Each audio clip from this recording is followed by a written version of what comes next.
চিত্রনায়ক ওমর সানি তার কেরিয়ারের মুক্তিপ্রাপ্ত প্রথম দুই সিনেমায় কোনো পারিশ্রমিক পাননি, কিন্তু কেন? চলুন তাহলে জেনে নেওয়া যাক সেই কাহিনীর পিছনের ইতিহাস।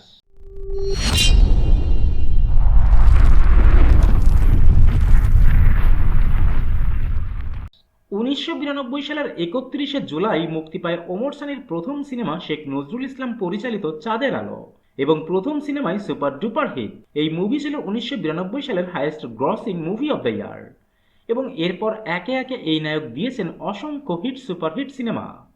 অভিনয় করেছেন 200+ সিনেমায়। তবে 8-10টা নায়কের মতো ওমর সানির ডালিউড যাত্রাটা এতটা সহজ ছিল না। ওমর সানির প্রথম মুক্তিপ্রাপ্ত সিনেমা চাঁদের আলো, তবে প্রথম ক্যামেরার সামনে দাঁড়ানো সিনেমা এই নিয়ে সংসার। চাঁদের আলো মুক্তি পায় 1992 সালের 31শে জুলাই, এবং এই নিয়ে সংসার মুক্তি পায় একই বছরের 9ই অক্টোবর, এবং দুটি মুভি ব্যবসা সফল ছিল। কিন্তু তারপরেও ওমর সানি তার প্রথম দুই সিনেমায় কোনো সম্মানই পান নাই। এমনকি জেনারেটর সহ অন্যান্য মালামাল থাকে যেসব গাড়িতে, সেই গাড়িতে চড়ে প্রথম সিনেমার আউটডোরে শুটিংয়ে গিয়েছিলেন তিনি। আর এত এত স্যাক্রিফাইসের পিছনে ওমর সানির মূল উদ্দেশ্যটাই ছিল চলচ্চিত্রের তারকা হওয়া। এ প্রসঙ্গে ওমর সানি বলেন, এমন সংগ্রাম একজন শিল্পীই করতে পারে। সত্যিকারের অভিনেতা হবার জন্য আমি সহ আরো অনেকেই এরকম অনেক কিছুই বিনা বাক্য ব্যয় করেছি, কারণ স্ট্রাগল ছাড়া সত্যিকারের শিল্পী হওয়া যায় না।